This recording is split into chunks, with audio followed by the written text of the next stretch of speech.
అంటే ఇంకా ఏమేమి మిస్ అయిపోతాం అన్నట్టు ఇంట్రెస్టింగ్గా చాలా బాగా చెప్పారు మ్యామ్ వాళ్ళు కూడా. అన్ఎక్స్పెక్టెడ్గా వచ్చారు కానీ చాలా ఇన్ఫర్మేషన్ ఇచ్చారు మాకు. ఇక్కడ మీ టైంని కేటాయించి ఇంతసేపు ఉన్నందుకు మీ అందరికీ కృతజ్ఞతలు. Thank you.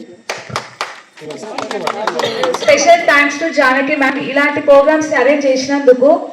I'm so thankful to her and ma'am వాళ్ళకు కూడా I'm so thankful for your information.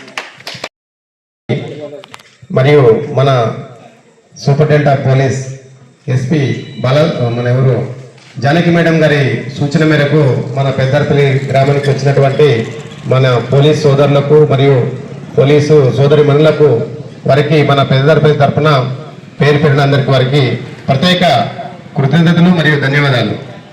ఎందుకంటే ఈ సమాజం లోపల వాళ్ళు వాళ్ళ డ్యూటీ చేసుకోవచ్చు, వాళ్ళు చేసే డ్యూటీ వాళ్ళకి మస్తుంది.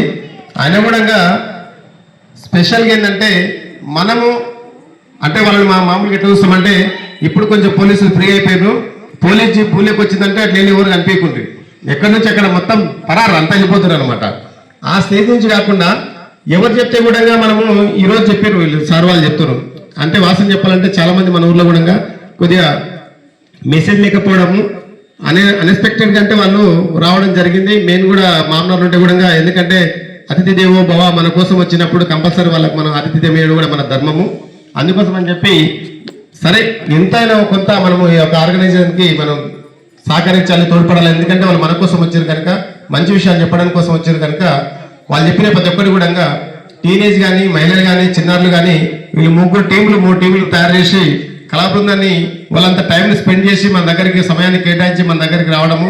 ఆ విషయాన్ని కూడా ఇన్న 10 మంది అయినా సరే 100 మంది అయినా సరే 20 మంది అయినా సరే పోయి మన ఇంటి పక్కల ఉన్న వాళ్ళు కూడా ఈరోజు సార్లు ఆ పాట రూపకంగా కానీ మాట రూపకంగా కానీ చెప్పిన ప్రతి ఒక్క విషయాన్ని కూడా మన కుటుంబాల పక్కన ఉన్న వారి ఊరుగా చెప్పాలి.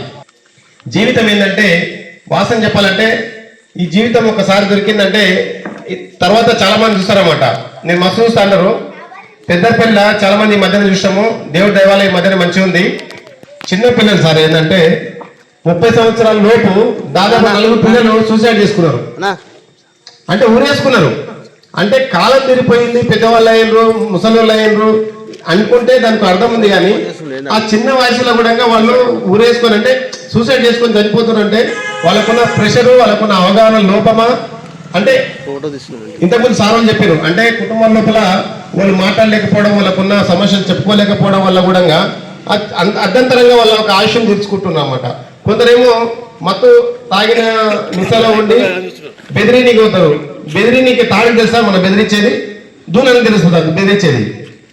గతం ఒకసారి వేసుకున్నామంటే తర్వాత ఏమైందో నీకు తెలియదు మాకు తెలియదు, తీసుకుపోయి చేస్తాం గుంతలు పడేస్తాం అయిపోయింది. తర్వాత పిల్లల పరిస్థితి అదో గోచరం అనమాట. అందుకోసం అని చెప్పి మనం ఏంటంటే అంటే చిన్న ఏజ్ నుంచి ఇంతకుముందు చెప్పినప్పుడు మొక్క చక్కగా చెడ్డ మానైనప్పుడు ఉండదంటారు అన్నమాట. అందుకని స్కూల్ లెవెల్లో కూడా ఇప్పుడు విద్యా విధానం కూడా ఎట్లయిపోయిందంటే పిల్లలు కొట్టొద్దు అంటారు. పిల్లలు కొట్టకుండా ఎట్లా సక్రమంగా అవుతారు, ఎట్లా డిసిప్లిన్ వస్తుంది వాళ్ళకు. మొన్న నేను హైదరాబాద్ మా స్కూల్ టీచర్ని స్పెషల్గా ప్రిన్సిపల్ గారికి చెప్పాను, మేమిద్దరం పోయి మా వాళ్ళు కొట్టడానికే ఎటువంటి బేషరతు కొట్టొచ్చు, భయం ఉండాలి. పెద్దలు చెప్పేవారు భయం భక్తుడు ప్రపంచంలో ఏదైనా భక్తుడు వాడికి ఆల్రెడీ అందరూ కంటే వాడు 100% వాడు బాగుపడతాడు. భయం అంటే తప్పు చేసినప్పుడు భయం ఉండాలి. భక్తి అంటే పెద్దలు ఉన్నప్పుడు కానీ సమాజం లోపల భక్తి అనమాట. అంటే భక్తి భావంతో ఉంటే మామూలుగా అందరూ మనం సక్రమంగా ఉంటాం అనమాట. ఈ భయం లేకపోతుందంటే ఇప్పుడు ఎప్పుడైనా మన పెద్దపిల్లే కానీ ఇప్పుడు సమాజంలో ఎప్పుడే కానీ బాధ్యతలు ఉన్నాడు, ఎప్పుడు తప్పు చేయడు. అది పోలీసులు కానీ డాక్టర్లు కానీ ఇంజనీర్లు కానీ లాయర్లు కానీ ఎవరైనా సరే ఎవరైతే బాధ్యతలు ఉన్నారో బాధ్యత లేని వాళ్ళు తప్పు చేస్తారు అనమాట. ఇప్పుడు ఒక ఉద్యోగస్తులు ఎవరైనా కొట్టగా చూసాం, మనం ఎవరితో కొట్లాడేటప్పుడు చూసాం మా ఊర్లో ఎక్కడైనా తెలుసు వాళ్ళకు. ఎందుకంటే సమాజం లోపల వాళ్ళకున్న రెస్పాన్సిబిలిటీ అదనమాట. అందుకోసం అని చెప్పి మనం కూడా ఏంటంటే ఈ బాధ్యత లేకుండా ఈ టీనేజ్ ఇంతకుముందు చెప్పారు చూడ వీళ్ళు మన సార్ వాళ్ళు ఇప్పుడు కూడా చెప్పారు.